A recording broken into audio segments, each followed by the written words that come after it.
Hello friends, good morning and welcome back to my YouTube channel. Friends, स्वागत है आपका PKM special classes में। Friends, आप जानते हैं कि यहाँ पर सहायक बोरिंग टेक्नीशियन का एडमिट कार्ड जो है रिलीज कर दिया गया। तो आशा करता हूँ आप लोग सभी लोग एडमिट कार्ड जो है डाउनलोड कर लिए होंगे। और फ्रेंड्स, काफ़ी कमेंट आ रहा था कि सर डाउनलोड कर रहे हैं एडमिट कार्ड तो वहाँ पर एरर शो कर रहा है। ठीक है, तो फ्रेंड्स आप लोग थोड़ा देर वेट कर लीजिए, उसके बाद 10 से 11 बजे के बाद आप उसके बाद फिर से डाउनलोड करिएगा तो डाउनलोड हो जाएगा। ठीक है, इसमें कोई दिक्कत नहीं है। तो फ्रेंड्स, आज की इस वीडियो में यहाँ पर हिंदी और जीके सेक्शन को कवर करेंगे और यहाँ से टॉप 30 हमने क्वेश्चन लिया है। फ्रेंड्स, मोस्ट इंपॉर्टेंट, इसलिए वीडियो के एंड तक बने रहें। तो चलिए स्टार्ट करते हैं आज की वीडियो को। तो फ्रेंड्स, चैनल पर नए तो वीडियो को जल्दी से लाइक कर दें, चैनल को सब्सक्राइब करें ताकि आपको सबसे पहले अपडेट मिलती रहे, क्योंकि एबीटी का एग्जाम जो है 3 जुलाई को होने वाला है। तो फ्रेंड्स, इसी के रिगार्डिंग जो है यहाँ पर टॉप 30 क्वेश्चन जो है आपको 1 से 2 वीडियो जो है पर डे मिलेगा। और उसके बाद जो है रीजनिंग, ठीक है, रीजनिंग, जीके, हिंदी, इसका वीडियो जो है आपको डेली बेस पे मिलेगा। ठीक है, तो चलिए स्टार्ट करते हैं आज की वीडियो को। तो फ्रेंड्स, आज का पहला प्रश्न है कि समष्टि का विलोमार्थी शब्द क्या है, यानी समष्टि का विलोमार्थी शब्द क्या है। तो इसका राइट आंसर हो जाएगा ऑप्शन नंबर बी, व्यष्टि। ठीक है, समष्टि का विलोम क्या होता है? व्यष्टि होता है। अगला क्वेश्चन है कि निम्न में से कौन सा व्यंजन पार्श्विक है। तो यहाँ पर इसका देखिए पूछ रहा है कि कौन सा व्यंजन पार्श्विक है। तो जिसके उच्चारण में हवा जो है जीभ के बगल से निकलती है उसे हम पार्श्विक व्यंजन कहते हैं। पार्श्विक व्यंजन किसे कहते हैं? जिसके उच्चारण में, यानी जिस वर्ड का आप उच्चारण करते हैं तो आपके जीभ के बगल से जो हवा निकलती है उसे क्या कहते हैं? पार्श्विक व्यंजन कहते हैं। तो वह कौन सा वर्ड है? वह आपका ला है। तो यानी पार्श्विक व्यंजन कौन सा हो गया? ला। अब यहाँ पर जो या दिया है तो या और वाह क्या होते हैं? या और वाह जो होते हैं अर्ध स्वर में आते हैं। तो पूछता है वाह क्या है, तो वाह आपको क्या बताना? अर्ध स्वर है। क्या है? अर्ध स्वर। तो या और वाह अर्ध स्वर होता है और ला पार्श्विक व्यंजन होता है। ठीक है, और रा जो होता है वह लुंठित में आता है। रा किस में आता है? लुंठित में आता है। तो 4 चीज़ें यहाँ से याद रखिएगा, यहाँ से जो है क्वेश्चन बार बार बनते हैं। चलते हैं अगले क्वेश्चन पे। अगला क्वेश्चन है कि अन्वीक्षण का संधि विच्छेद क्या होगा। तो फ्रेंड्स, अन्वीक्षण का संधि विच्छेद जो होगा अनु प्लस जो है इक्षण हो जाएगा। तो राइट आंसर हो जाएगा ऑप्शन नंबर सी। फ्रेंड्स, संधि विच्छेद करने का सबसे बेस्ट तरीका है, इसको आप 2 पार्ट में इसको तोड़िए। ठीक है, और दोनों पार्ट्स के जो अर्थ निकलते हैं बिल्कुल जो है सही अर्थ बनना चाहिए। ठीक है, मतलब कि सही लिखावट उनकी सही होनी चाहिए। ठीक है, और यहाँ पर संधि विच्छेद आप इजीली कर जाएंगे। अगर आपको नहीं आता होगा तब भी आप कर जाएंगे। जैसे अन्वीक्षण है, अब अन प्लस वीक्षण थोड़ी ना होता है। अनु प्लस ऐषण, ये तो अन्वेषण का हो जाएगा। ठीक है, अन्वी प्लस क्षण, ये भी नहीं होगा।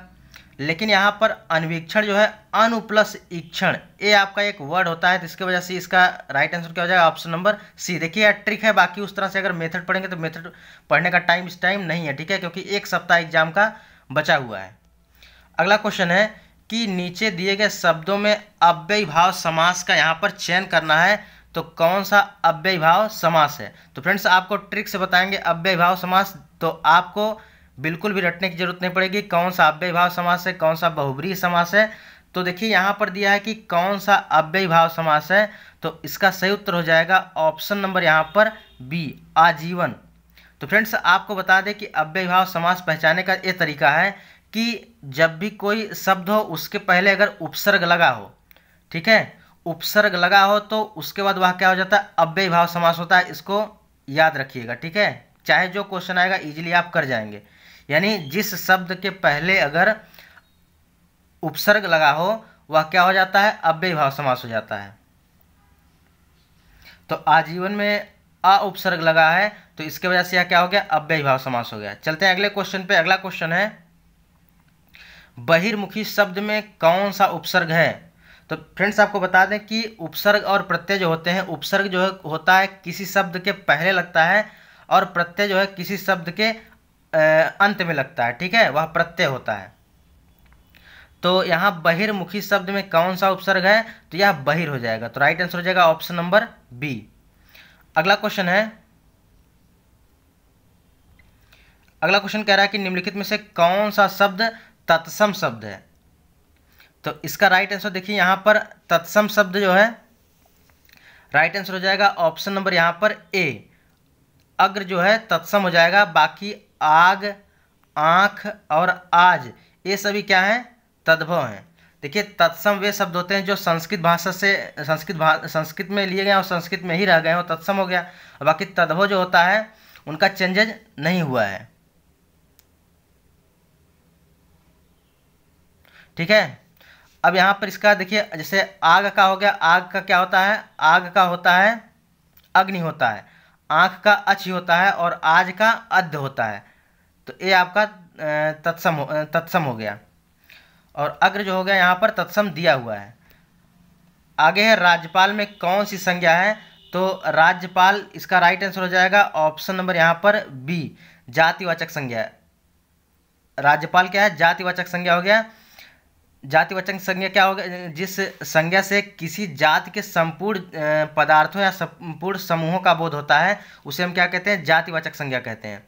तो यहाँ पर राज्यपाल से क्या बोध हो रहा है, राज्यपाल से समस्त जातियों का बोध हो रहा है, किसी विशेष व्यक्ति का बोध नहीं हो रहा है। ठीक है, तो इसके वजह से यहाँ पर जातिवाचक संज्ञा हो जाएगा। तो राइट आंसर हो जाएगा ऑप्शन नंबर बी। अगला क्वेश्चन है अरविंद शब्द का पर्यायवाची शब्द क्या होगा, तो अरविंद को क्या क्या बोलते हैं, अरविंद को कमल बोलते हैं। तो राइट आंसर हो जाएगा ऑप्शन नंबर ए हो जाएगा। अरविंद जो है कमल का पर्यायवाची है। और कमल के कौन से पर्यायवाची होते हैं, पंकज होता है, नीरज होता है, तोयज होता है, सरोज होता है और जलज होता है। ठीक है, तो ये सब अरविंद के पर्यायवाची हैं। अगला क्वेश्चन है सभा का पर्यायवाची कौन सा नहीं है, तो सभा का पर्यायवाची शब्द कौन सा नहीं है, तो देखिए यहाँ पर परिषद, महावर्तन, बैठक ये सब सभा के पर्यायवाची हैं, लेकिन यहाँ पर जो सम्मिलित है या सभा का पर्यायवाची नहीं है। तो राइट आंसर हो जाएगा ऑप्शन नंबर ए। अगला क्वेश्चन है कि शुद्ध वर्तनी यहाँ से पहचानना है, तो इसका राइट आंसर हो जाएगा ऑप्शन नंबर यहाँ पर डी हो जाएगा। शुद्ध वर्तनी जो है ऊपर ही लिखित हो जाएगा। अगला क्वेश्चन है कि चाकू शब्द का बहुवचन क्या होगा, तो चाकू शब्द का बहुवचन चाकू ही होता है। यह मोस्ट इंपॉर्टेंट कई बार पूछा है। तो चाकू शब्द का बहुवचन क्या होता है, चाकू ही होता है। अगला क्वेश्चन यहाँ पर कि जहां वाक्य की गति अंतिम रूप ले ले और विचार के तार टूट जाए वहां जो है किस चिन्ह का प्रयोग किया जाता है, तो फ्रेंड्स यह ग्राम विकास अधिकारी के एग्जाम में पूछा है और भी यूपी की कई परीक्षाओं में रिपीट हुआ है। ठीक है, तो जहां वाक्य की गति अंतिम रूप ले ले, विचार के तार टूट जाते हैं, वहां पर किस चिन्ह का प्रयोग किया जाता है, तो वहां पर पूर्ण विराम चिन्ह का प्रयोग किया जाता है। मोस्ट इंपॉर्टेंट है, इसको डबल स्टार में इसको आप शामिल कर लीजिए। ठीक है, तो राइट आंसर हो जाएगा ऑप्शन नंबर डी। अगला क्वेश्चन है कि अंधेर नगरी का अर्थ क्या है, अंधेर नगरी का अर्थ क्या है, तो इसका राइट आंसर हो जाएगा ऑप्शन नंबर यहाँ पर बी हो जाएगा, अन्याय की जगह। इसका राइट आंसर हो जाएगा ऑप्शन नंबर बी, अन्याय की जगह। अंधेर नगरी का अर्थ क्या हो जाएगा, अन्याय की जगह। अगला क्वेश्चन है देखिए कि इलाहाबाद में बोली जाने वाली बोली कौन सी है, तो यानी इलाहाबाद में कौन सी बोली बोली जाती है, तो इसका सही उत्तर हो जाएगा ऑप्शन नंबर यहाँ पर बी, अवधी बोली जाती है। तो राइट आंसर हो जाएगा ऑप्शन नंबर यहाँ पर बी हो जाएगा। अगला क्वेश्चन है एंड लास्ट क्वेश्चन है इसका हिंदी सेक्शन का कि जुगुप्सा का अस्थाई भाव किस रस से संबंधित है, तो जुगुप्सा का अस्थाई भाव जो है विभत्स रस से संबंधित है। इसका राइट आंसर हो जाएगा ऑप्शन नंबर यहाँ पर सी हो जाएगा। तो फ्रेंड्स हिंदी सेक्शन को हमने यहाँ पर कवर किया। तो यहाँ पर इसका चलते हैं नेक्स्ट पार्ट सॉल्व करते हैं जहाँ पर जीके वाला सेक्शन दिया है। तो अगला क्वेश्चन है कि पेंसिलिन की खोज जो है किसने की थी, तो पेंसिलिन की खोज अलेक्जेंडर फ्लेमिंग ने की थी। तो इसका राइट आंसर हो जाएगा ऑप्शन नंबर यहाँ पर बी। अगला क्वेश्चन है कि कौन सी भारतीय महिला मुक्केबाज खिलाड़ी AIBA के पहले एथलीट आयोग में सदस्य के रूप में चुनी गई हैं, तो फ्रेंड्स पहली बार चुनी गई हैं, इसके वजह से यह इम्पॉर्टेंट है। तो फ्रेंड्स देखिए सरिता देवी जो हैं, तो इसका राइट आंसर हो जाएगा ऑप्शन नंबर यहाँ पर ए। तो सरिता देवी अंतर्राष्ट्रीय मुक्केबाजी महासंघ जिसको कहते हैं AIB यानी इंटरनेशनल बॉक्सिंग एसोसिएशन जिसको कहते हैं, यानी इंटरनेशनल बॉक्सिंग एसोसिएशन के पहले एथलीट आयोग में सदस्य के रूप में यह निर्विरोध चुनी गई है। ठीक है, तो निर्विरोध चुनने की वजह से यह काफ़ी इंपॉर्टेंट है। तो यह कौन चुनी गई है, सरिता देवी चुनी गई हैं। चलते हैं अगले क्वेश्चन पे। अगला क्वेश्चन है कि 27 जनवरी 2022 को भारत के औषधि महानियंत्रक ने किन दो कोविड-19 को जो है कुछ शर्तों के साथ विपणन अधिकार को मंजूरी दी है, तो ये दो वैक्सीन कौन सी हैं? कोवैक्सीन और कोविशील्ड हैं। तो राइट आंसर हो जाएगा ऑप्शन नंबर यहाँ पर बी। ठीक है, यहाँ पर मतलब कि कोवैक्सीन और कोविशील्ड दोनों, यानी ऑप्शन नंबर सी हो जाएगा, ए एंड बी हो जाएगा। अगला क्वेश्चन है कि निम्नलिखित में से कौन सा अशोक के साम्राज्याधीन नहीं था? यानी वह कौन है जो अशोक के साम्राज्याधीन नहीं है? तो यहाँ पर चार ऑप्शन दिए गए हैं, आपको चारों ऑप्शन में से टिक करना है। तो यहाँ पर दिया कश्मीर, गुर्जर, कर्नाटक और कामरूप। ठीक है, तो यहाँ पर इसका सही उत्तर हो जाएगा ऑप्शन नंबर यहाँ पर डी, कामरूप जो है अशोक के साम्राज्याधीन नहीं था। तो राइट आंसर हो जाएगा ऑप्शन नंबर डी। चलते हैं अगले क्वेश्चन पे। अगला क्वेश्चन है, कह रहा कि उत्तर प्रदेश राज्य में मुख्यमंत्री और उप मुख्यमंत्री, यानी कह रहा है कि उत्तर प्रदेश राज्य में मुख्यमंत्री और उप मुख्यमंत्री को मिलाकर इनकी संख्या कितनी है? तो फ्रेंड्स इसकी तीन संख्या हो जाएगी, एक वर्तमान में मुख्यमंत्री हैं और दो डिप्टी सीएम, यानी एक सीएम और दो डिप्टी सीएम है। तो इसका राइट आंसर क्या हो जाएगा? ऑप्शन नंबर यहाँ पर सी हो जाएगा। ठीक है, तो फ्रेंड्स आपको कमेंट बॉक्स में बताना है कि वर्तमान में उत्तर प्रदेश के सीएम और उन्हीं के साथ जो है डिप्टी सीएम, ठीक है, तो कौन कौन है आपको यहाँ पर कमेंट बॉक्स में बताना है। तो जो सबसे पहले कमेंट करेगा उसके कमेंट को हम पिन कर देंगे। ठीक है, कि वर्तमान में डिप्टी सीएम कौन है और सीएम कौन है, क्योंकि डिप्टी सीएम दो है वर्तमान में और उसके बाद सीएम एक है। अब चलते हैं अगले क्वेश्चन पे। अगला क्वेश्चन है कि भारतीय शास्त्रीय नृत्य को विदेश में किसने लोकप्रिय बनाया? तो भारतीय शास्त्रीय नृत्य को विदेश में किसने लोकप्रिय बनाया? तो इसका राइट आंसर हो जाएगा ऑप्शन नंबर यहाँ पर बी हो जाएगा, उदय शंकर, यानी उदय शंकर ने है जो है भारतीय शास्त्रीय नृत्य को विदेश में लोकप्रिय बनाया। तो राइट आंसर हो जाएगा ऑप्शन नंबर बी। अगला क्वेश्चन है कि महात्मा गांधी की 150वीं जयंती पर जो है 150वीं जयंती जो है 2 अक्टूबर 2019 पर प्रधानमंत्री नरेंद्र मोदी ने किससे भारत को मुक्त घोषित किया? तो इसका राइट आंसर हो जाएगा ऑप्शन नंबर सी, खुले में शौच जो है इससे मुक्त किया। यानी 2 अक्टूबर को स्वच्छता दिवस मनाया जाता है, तो इसकी वजह से जो है महात्मा गांधी की 150वीं जयंती 2 अक्टूबर 2019 पर जो है प्रधानमंत्री नरेंद्र मोदी ने किससे भारत को मुक्त किया? तो खुले में शौच से मुक्त किया। तो राइट आंसर हो जाएगा ऑप्शन नंबर सी हो जाएगा। चलते हैं अगले क्वेश्चन पे। अगला क्वेश्चन है कि मुख्य लेखा नियंत्रक परीक्षक की नियुक्ति कौन करता है? तो मुख्य लेखा नियंत्रक की नियुक्ति कौन करता है? तो इसका राइट आंसर हो जाएगा ऑप्शन नंबर बी, राष्ट्रपति करते हैं।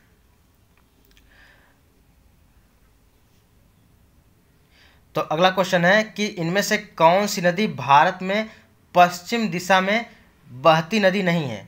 तो फ्रेंड्स आपको बता दें पश्चिम दिशा में जो है कौन सी नदी बहती है? तो साबरमती, नर्मदा, ताप्ती, लूनी, ये नदियां जो है पश्चिम दिशा में बहती हैं, लेकिन कृष्णा जो है पश्चिम दिशा में नहीं बहती है। तो इसकी वजह से इसका राइट आंसर हो जाएगा ऑप्शन नंबर यहाँ पर डी हो जाएगा। ठीक है, अब अगला क्वेश्चन है भारत के किस राज्य में फुलहर झील स्थित है? तो उत्तर प्रदेश राज्य में फुलहर झील स्थित है। ठीक है, तो राइट आंसर हो जाएगा ऑप्शन नंबर सी। अगला क्वेश्चन है कि अवमूल्यन का अर्थ क्या है?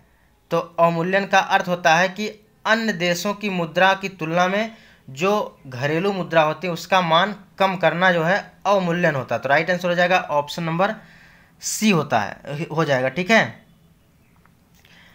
अगला क्वेश्चन है कि ऑपरेशन संकट मोचन किससे संबंधित है? मोस्ट इंपॉर्टेंट है फ्रेंड्स, यह क्वेश्चन 100% छपेगा। ठीक है, तो ऑपरेशन संकट मोचन किससे संबंधित है?